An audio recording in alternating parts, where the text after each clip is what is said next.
ou Pentecostes, ou a festa das semanas. Depois celebrarás a festa das semanas ao Senhor teu Deus. O que deres será tributo voluntário da tua mão, segundo o Senhor teu Deus te tiver abençoado. Deuteronômio capítulo 16, versículo 10. E quando estava sendo cumprido o dia de Pentecostes, estavam todos reunidos no mesmo lugar. Atos capítulo 2, versículo 1. Todos vós sois um em Cristo Jesus. Gálatas capítulo 3, versículo 28.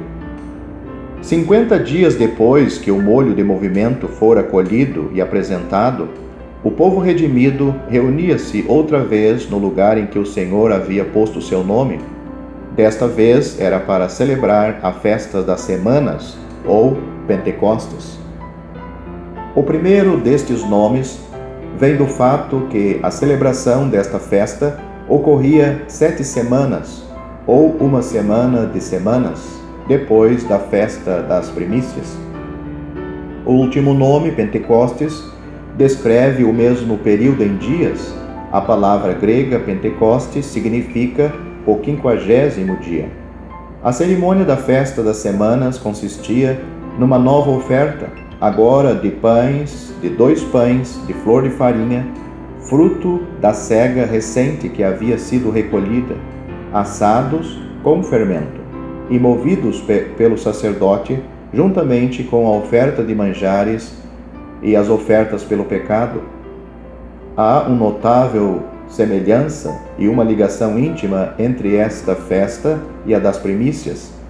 Elas são apresentadas em Levítico capítulo 23, versículo 9, pela conhecida frase "E falou o Senhor a Moisés, dizendo", que não aparece novamente até o versículo 23, onde a festa das trombetas é apresentada.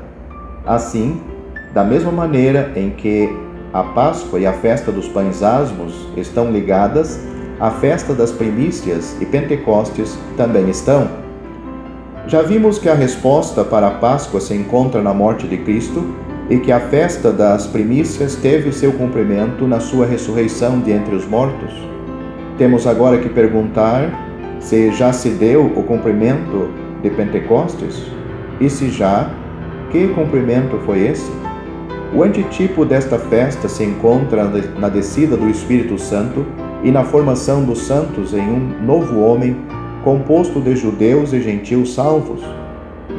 Assim como nosso Senhor honrou o dia da Páscoa pela sua morte, e como Deus, o Pai, honrou a festa das primícias ao ressuscitar Cristo dentre os mortos, como as primícias de uma gloriosa ceifa, assim o Espírito Santo honrou a festa de Pentecostes pela sua descida sobre os discípulos que o aguardavam com ansiedade, aqueles que, quando o dia estava sendo cumprido, Atos capítulo 2, versículo 1, foram encontrados reunidos no mesmo lugar, aguardando o Consolador prometido.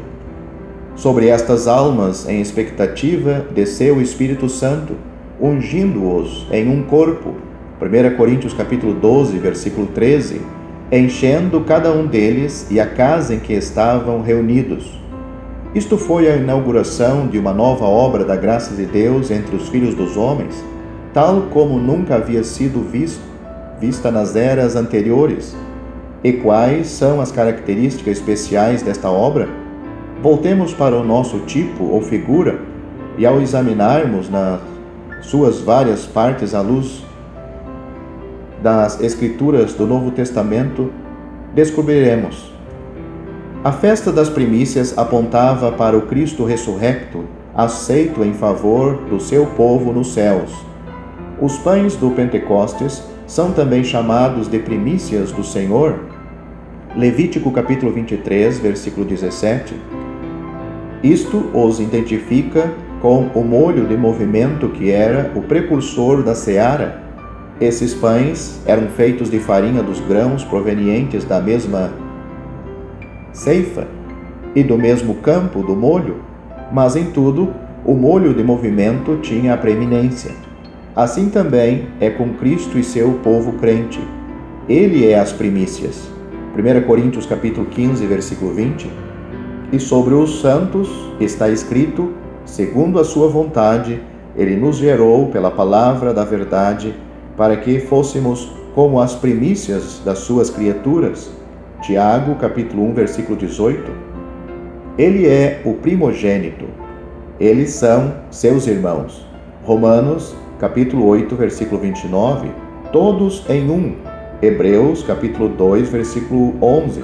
A igreja dos primogênitos.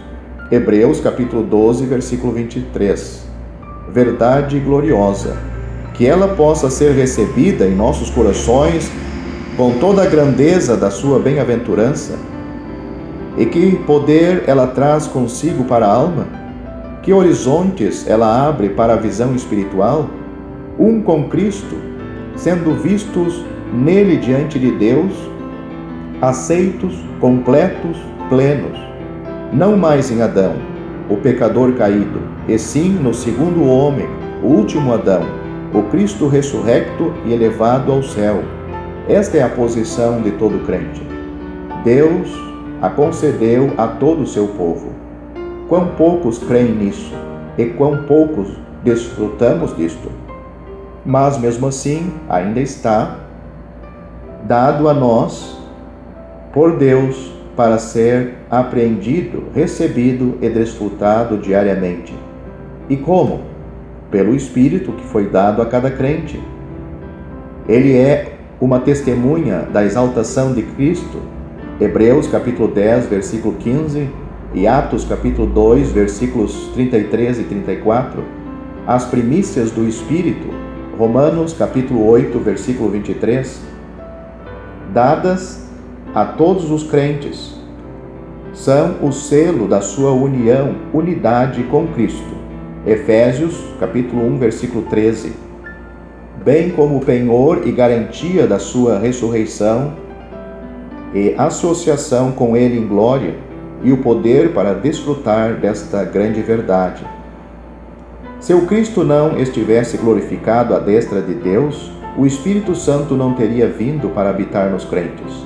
João capítulo 16, versículo 7. Sua presença neles e com eles é um testemunho da aceitação de Cristo à mão direita de Deus. João capítulo 15, versículo 26. A presença do Espírito Santo na terra e a união dos crentes com o Cristo ressurrecto à destra de Deus pelo Espírito são as duas grandes características desta era presente. Os dois pães nos apontam para o fato que Deus está ajuntando dentre judeus e gentios um povo para si mesmo. Antes do Pentecostes, os dois povos estavam divididos pela parede de separação que estava no meio. Os judeus eram a semente escolhida e a eles pertenciam a adoção, a glória e os concertos. Romanos capítulo 9, versículo 4. As palavras de Deus lhes foram confiadas. Romanos capítulo 3, versículo 2. Enquanto isso, os gentios eram estranhos e estrangeiros, longe e sem Deus no mundo. Efésios capítulo 2, versículo 12. Embora os povos se manifestaram contra Cristo, e naquela oração inesquecível oferecida, quando a oposição se manifestou contra a graça de Deus em Jerusalém, foram ditas as palavras: porque verdadeiramente contra o teu santo Filho Jesus, a quem ungiste, tanto Herodes e Pôncio Pilatos, como os gentios e os povos de Israel estavam juntamente reunidos. Atos capítulo 4, versículo 27. Deus concluiu que não há diferença. Romanos capítulo 3, versículo 22. A cruz manifestou a sua culpa em comum e seu ódio contra Cristo, tanto como veio a derribar a parede de separação que estava no meio. Agora, pela descida do Espírito Santo, ambos os povos, isto é, judeus e gentios crentes, foram ajuntados em um novo homem. Efésios capítulo 2, versículo 15. A cruz reconciliou ambos em um corpo para Deus, e em um único Espírito ambos têm acesso ao Pai. Esta grande obra foi inaugurada com a descida do Espírito Santo no dia de Pentecostes e é aqui apresentada de um modo belíssimo, em forma de tipo, nos 2 pães de movimento sendo apresentados como uma única oferta perante o Senhor. Era um mistério escondido em Deus e desconhecido em eras passadas o fato que os gentios são coherdeiros e membros de um mesmo corpo e coparticipantes da promessa em Cristo Jesus. Efésios capítulo 3, versículo 6, como está escrito: em um Espírito fomos todos batizados, formando um corpo, tanto judeus como gregos, tanto servos como livres, e todos temos bebido de um Espírito. 1 Coríntios, capítulo 12, versículo 11. Esta é a posição singular e privilegiada concedida aos santos desta época em todos os lugares, desde o dia do Pentecostes até o advento do Senhor nos ares, para levar o seu povo até os céus, e o chamado especial e a porção da Igreja, o corpo de Cristo, em contraste com tudo que se viu no passado e que ainda se verá no futuro, pode ser resumida como a união de Cristo, o cabeça, nos céus, com todos os seus santos pelo Espírito Santo. De fato, foi o Senhor que fez isto, e é coisa maravilhosa aos nossos olhos. E que possamos lembrar que, sendo feitura de Deus, a Igreja assim formada é indissolúvel e eternamente única. O homem não pode estragá-la ou mutilá-la, pois sua unidade é divinamente criada e divinamente mantida, de tal forma que as portas do inferno não prevalecerão contra ela. Tal é a Igreja em sua relação celestial e divina com Cristo, iniciada no Pentecostes com a descida do Espírito Santo, sendo agora ajuntada e formada pelo Senhor, e que será, quando completa, arrebatada e apresentada em toda a perfeição de Cristo a Deus. Os 2 pães também se refere à Igreja num aspecto terreno e visível, como foi visto primeiramente naquele dia de Pentecostes e nos dias posteriores. Passou a existir, desde então, uma companhia unificada de crentes, com uma só mente e um só coração, manifestando diante dos homens interesses comuns em Cristo, um povo celestial vivendo em carne mortal sobre a terra, habitados pelo Espírito vindo do céu, manifestando os seus feitos e seu poder publicamente aos olhos dos homens. Foi a este grupo que o nome a Igreja, Atos capítulo 5, versículo 1 e capítulo 8, versículo 1, foi primeiramente dada. Era composta principalmente de judeus convertidos no início, mas com o passar do tempo o Evangelho alcançou os gentios através de Pedro, que fora escolhido para ser o instrumento que abriu a porta da fé, primeiro aos judeus e depois aos gentios. Veja Mateus capítulo 16, versículo 19, Atos capítulo 2, versículo 14 e capítulo 15, versículo 7. Outros foram reunidos a este um rebanho. João capítulo 10, versículo 16. E assim gentios crentes se tornaram manifestamente associados com judeus crentes, formando juntos a Igreja de Deus em Jesus Cristo. 1 Tessalonicenses capítulo 2 e 14, onde quer que se encontram. Isto, apesar da demora dos crentes judeus e do próprio Pedro em reconhecê-lo, Atos capítulo 10, versículo 28, capítulo 11, versículos 3 a 18, era a resposta terrena para o modelo celestial da constituição da Igreja. Mais tarde foi plenamente revelado ao e pelo apóstolo Paulo, o sábio arquiteto, 1 Coríntios capítulo 3, versículo 10, a quem, por revelação, foi confiado o modelo completo da constituição da Igreja, comunhão, ordenanças, ministério e governo, e quem, em suas epístolas, o transmitiu e transmite a nós e a todos os santos desta época. Veja 1 Coríntios capítulos 11 a 12 e 1 Timóteo capítulo 3, versículos 1 a 16. A legislação divina para a Igreja, como dada na palavra, permanece através das dispensações toda, sem ser acrescentada ou revogada por Deus em nenhum ponto. Feliz teriam sido os santos se a tivessem recebido e obedecido, deixando de lado as tradições e mandamentos de homens. Os 2 pães foram amassados com fermento.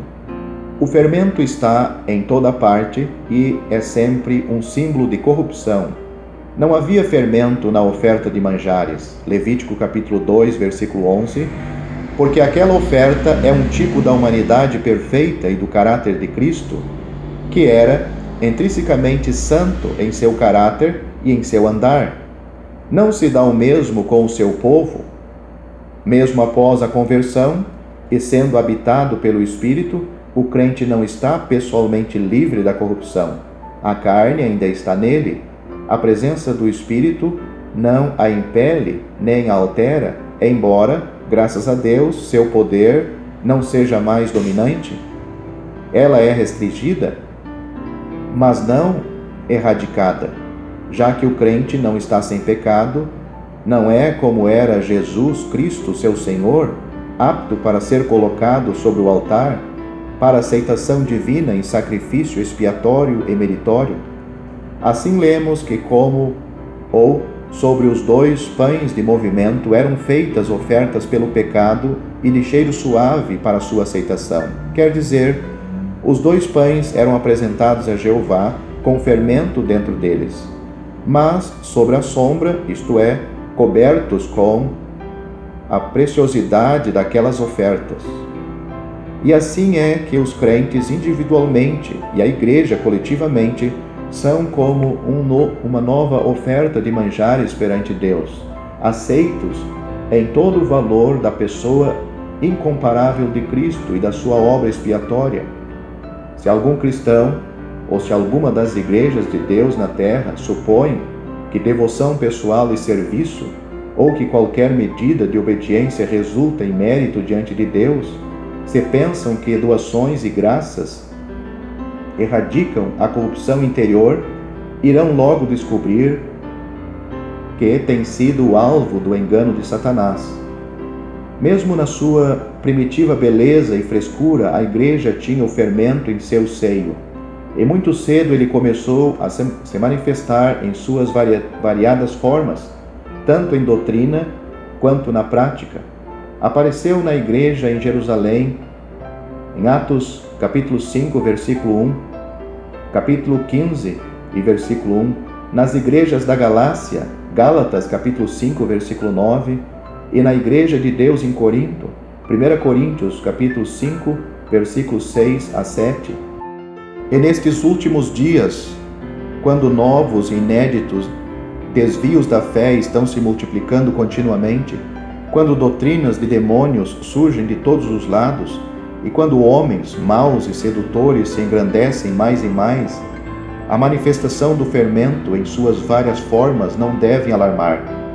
Embora deva sempre entristecer os santos de Deus e incentivá-los a individual e coletivamente como Igreja de Deus, santificados em Cristo Jesus, 1 Coríntios capítulo 1, versículo 2, para ser o templo do Espírito Santo, 1 Coríntios capítulo 3, versículo 17, renovar a sua tranquilidade na pessoa ímpar e na obra eternamente preciosa de Cristo.